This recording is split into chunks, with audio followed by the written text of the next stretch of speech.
Hi, I'm Reading Rachel, and welcome to Chapter 4 of Edgar Rice Burroughs' The Chessmen of Mars.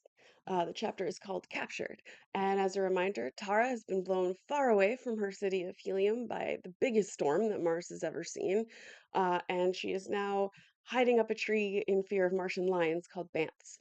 And Thuria and Chloros are what they call Mars's two moons.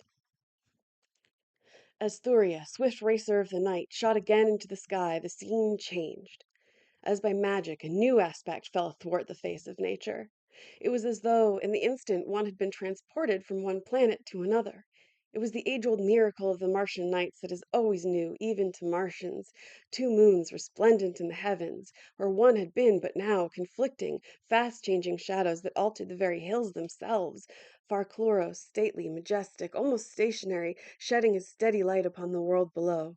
Thuria, a great and glorious orb swinging swift across the vaulted dome of the blue-black night, so low she seemed to graze the hills, a gorgeous spectacle that held the girl now beneath the spell of its enchantment, as it always had and always would. "Ah, Thuria, mad queen of heaven," murmured Tara of Helium. The hills pass in stately procession, their bosoms rising and falling, the trees move in restless circles, the little grasses describe their arcs, and all is movement, restless, mysterious movement without sound, while Thuria passes. The girl sighed, and let her gaze fall again to the stern realities beneath. There was no mystery in the huge Banths. He who had discovered her squatted there looking hungrily up at her. Most of the others had wandered away in search of other prey, but a few remained, hoping yet to bury their fangs in that soft body. The night wore on. Again Thuria left the heavens to her lord and master, hurrying on to keep her tryst with the sun and other skies. But a single Banth waited impatiently beneath the tree which harbored Tara of Helium. The others had left, but their roars and growls and moans thundered or rumbled or floated back to her from near and far. What prey found they in the little valley? There must be something they were accustomed to find here that they should be drawn in so great numbers. The girl wondered what it could be. How long the night! Numb, cold, and exhausted, Tara of Helium clung to the tree in growing desperation, for once she had dozed and almost fallen. Hope was low in her brave little heart. How much more could she endure? She asked herself the question, and then, with a brave shake of her head, she squared her shoulders. "I still live," she said aloud. The Banth looked up and growled. Came Thoria again, and after a while the great sun, a flaming lover pursuing his heart's desire. And Chloros, the cold husband, continued his serene way, as placid as before his house had been violated by this hot Lothario. And now the sun and both moons rode together in the sky, lending their far mysteries to make weird the Martian dawn. Tara of Helium looked out across the fair valley that spread upon all sides of her. It was rich and beautiful, but even as she looked upon it she shuddered, for to her mind came a picture of the headless things that the towers and the walls hid. Those by day and Banths by night. Ugh, was it any wonder she shuddered? With the coming of the sun, the great Barsoomian lion rose to his feet. He turned angry eyes upon the girl above him, voiced a single ominous growl, and slunk away toward the hills. The girl watched him, and she saw that he gave the towers as wide a berth as possible, and that he never took his eyes from one of them while he was passing it. Evidently the inmates had taught these savage creatures to respect them. Presently he passed from sight in a narrow defile, nor in any direction that she could see was there another. Momentarily, at least, the landscape was deserted. The girl wondered if she dared attempt to regain the hills in her flyer. She dreaded the coming of the workmen to the hills as to the fields, as she was sure they would come. She shrank from again seeing the headless bodies, and found herself wondering if these things would come out into the fields and work. She looked toward the nearest tower. There was no sign of life there. The valley lay quiet now and deserted. She lowered herself stiffly to the ground. Her muscles were cramped, and every move brought a twinge of pain. Pausing a moment to drink again at the stream, she felt refreshed, and then turned without more delay toward the hills. To cover the distance as quickly as possible seemed the only plan to pursue. The trees no longer offered concealment, and so she did not go out of her way to be near them. The hills seemed very far away. She had not thought the night before that she'd traveled so far. Really, it had not been far, but now with the three towers to pass in broad daylight, the distance seemed great indeed. The second tower lay almost directly in her path. To make a detour would not lessen the chance of detection, it would only lengthen the period of her danger, and so she laid her course straight for the hill where her flyer was, regardless of the tower. As she passed the first enclosure, she thought that she heard the sound of movement within, but the gate did not open, and she breathed more easily when it lay behind her. She came then to the second enclosure, the outer wall of which she must circle as it lay across her route. As she passed close along it, she distinctly heard not only movement within, but voices. In the world language of Barsoom, she heard a man issuing instructions. So many were to pick usa, so many were to irrigate this field, so many were to cultivate that, and so on, as a foreman lays out the day's work for his crew. Taraphelium had just worked to reach the gate in the outer wall. Without warning, it swung open toward her. She saw that for a moment it would hide her from those within, and then in that moment she turned and ran, keeping close to the wall, until passing out of sight beyond the curve of the structure, she came to the opposite side of the enclosure. Here, panting from her exertion and from the excitement of her narrow escape, she threw herself among some tall weeds that grew close to the foot of the wall. There she lay trembling for some time, not even daring to raise her head and look about. Never before had Tara of Helium felt the paralyzing effects of terror. She was shocked and angry at herself that she, daughter of John Carter, Warlord of Barsoom, should exhibit fear. Not even the fact that there had been none there to witness it lessened her shame and anger, and the worst of it was that she knew, under similar circumstances, she would again be equally as craven. It was not the fear of death, she knew that. No, it was the thought one of those headless bodies, and that she might see them, and that they might even touch her, lay hands upon her, seize her. She shuddered and trembled at the thought. After a while, she gained sufficient command of herself to raise her head and look about. To her horror, she discovered that everywhere she looked, she saw people working in the fields or preparing to do so. Workmen were coming from other towers. Little bands were passing to this field and that. There were even some already at work within 30 odds of her, about 100 yards.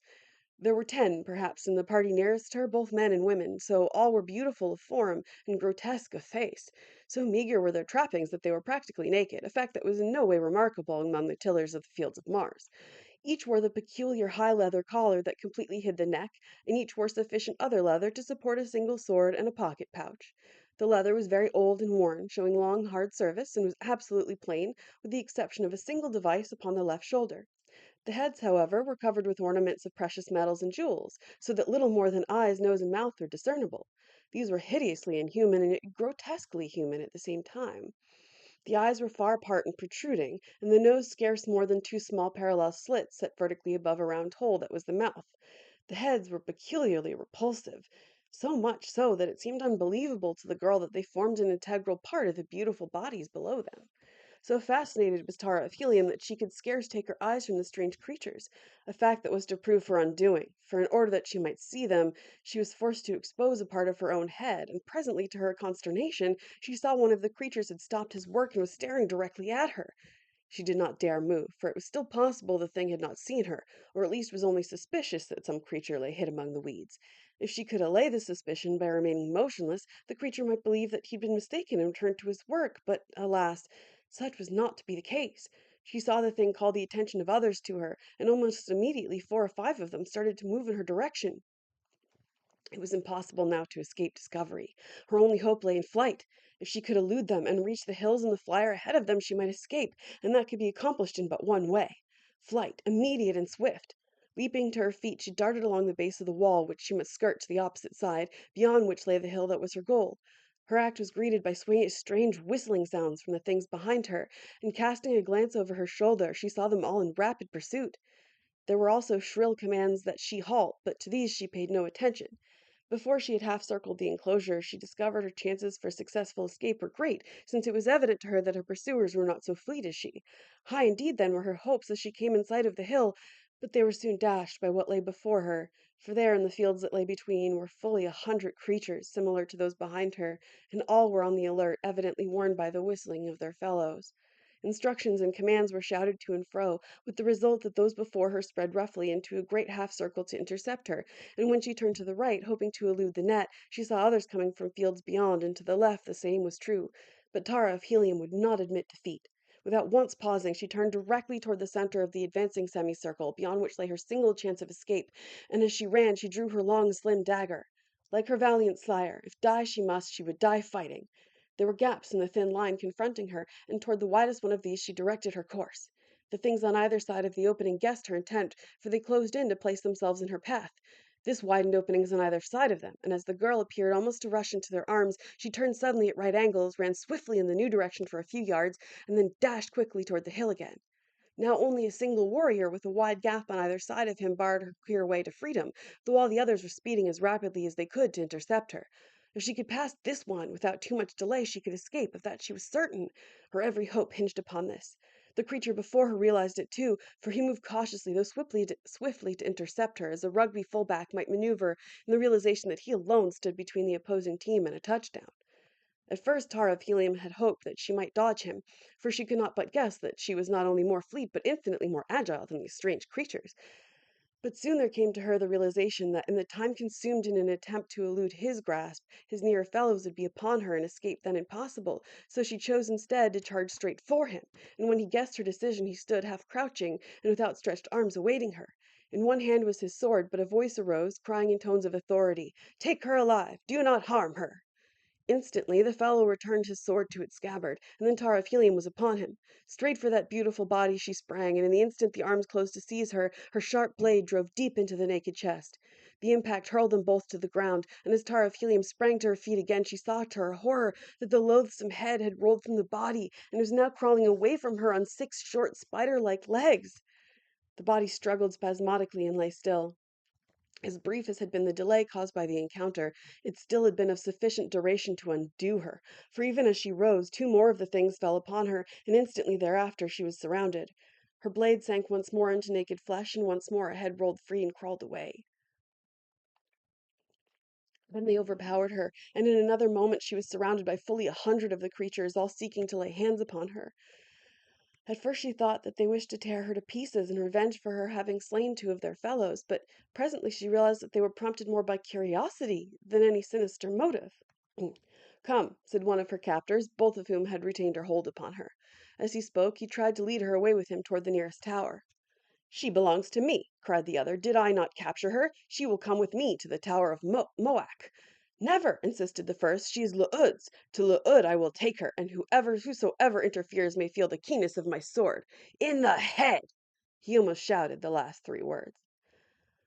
"Come, enough of this," cried one who spoke with some show of authority. "She was captured in Lu'ud's fields. She will go to Lu'ud." "She was discovered in Moak's fields, at the very foot of the Tower of Moak," insisted he who had claimed her for Moak. "You have heard the Nolach speak," cried the Lu'ud. "It shall be as he says." "Not while this Moak holds a sword," replied the other. "Rather will I cut her in twain and take my half to Moak than to relinquish her all to Lu'ud." And he drew his sword, or rather he laid his hand upon its hilt in a threatening gesture. But before ever he could draw it, the Lu'ud had whipped his out, and with a fearful blow cut deep into the head of his adversary. Instantly the big round head collapsed, almost as a punctured balloon collapses, as a grayish semi-fluid matter spurted from it. The protruding eyes, apparently lidless, merely stared, the sphincter-like muscle of the mouth opened and closed, and then the head toppled from the body to the ground.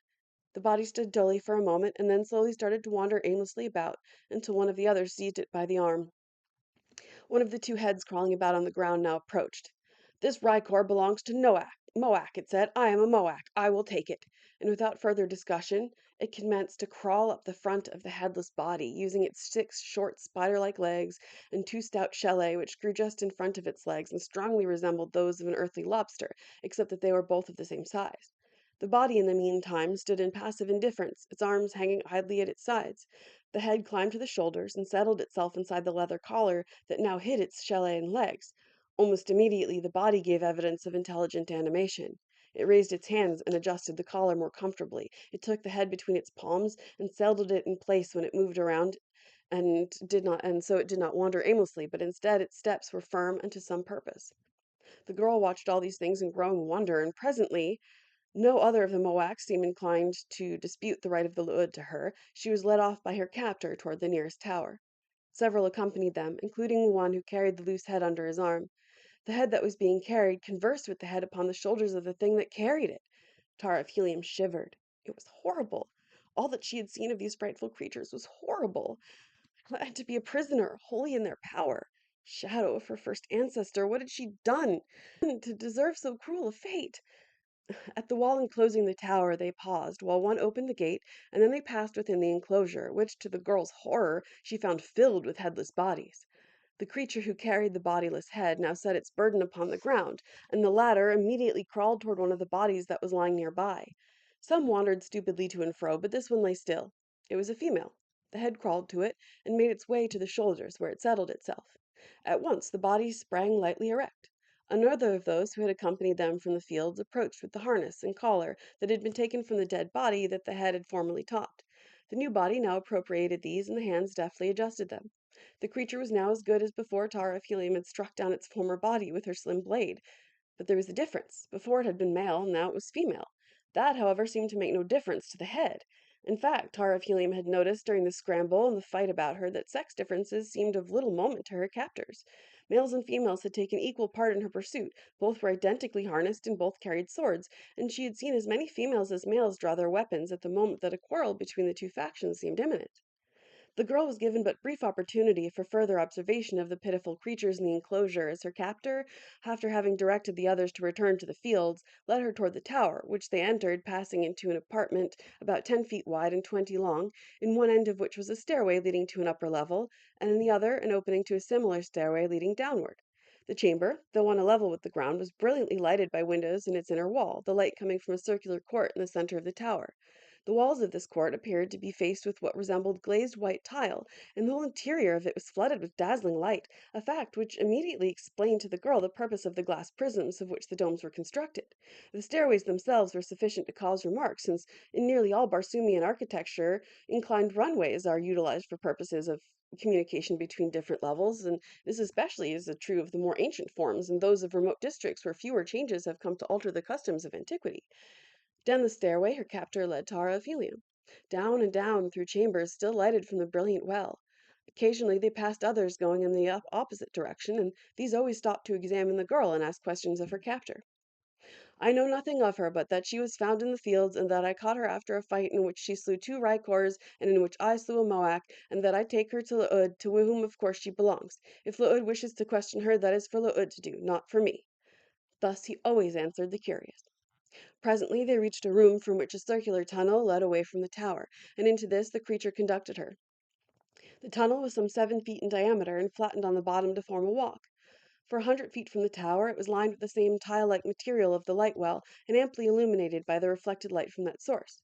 Beyond it was faced with stone of various shapes and sizes, neatly cut and fitted together, a very fine mosaic without a pattern. There were branches, too, and other tunnels which crossed this, and occasionally openings not more than a foot in diameter, those latter being usually close to the floor. Above each of these smaller openings was painted a different device, while upon the walls of the larger tunnels at all intersections and points of convergence hieroglyphics appeared. These the girl could not read, though she guessed that they were the names of the tunnels, or notices indicating the points to which they led.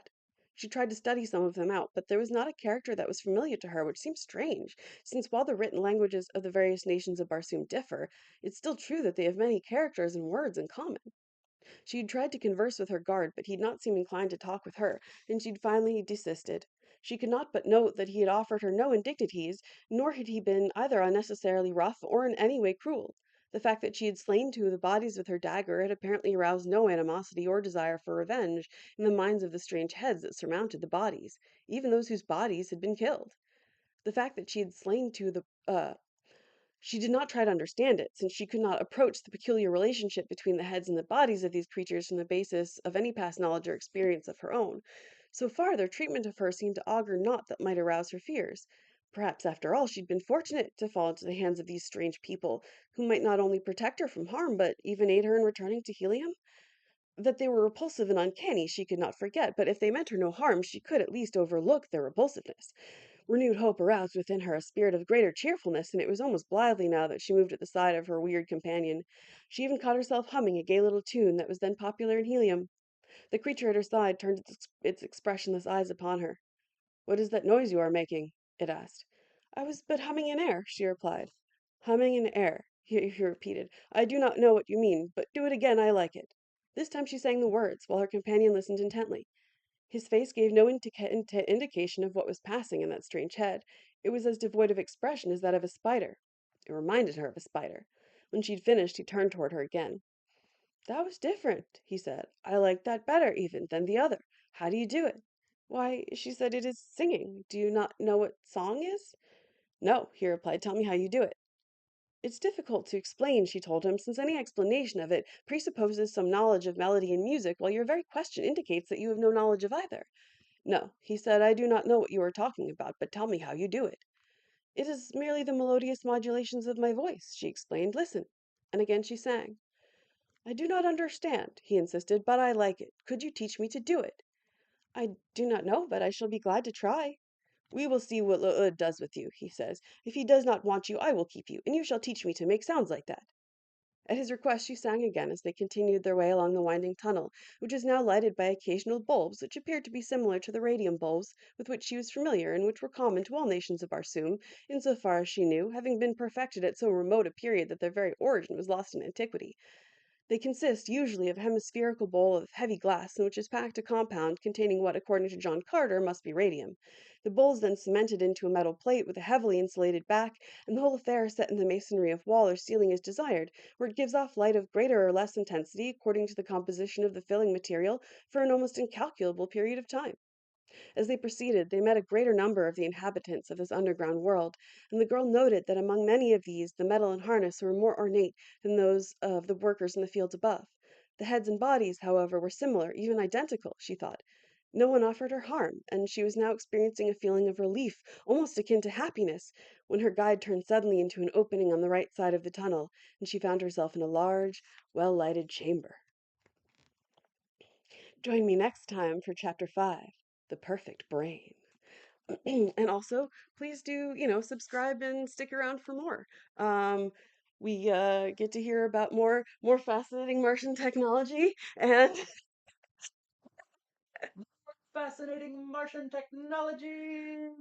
and more weird headless creatures and bodiless creatures. See you next time. Bye bye. Bye.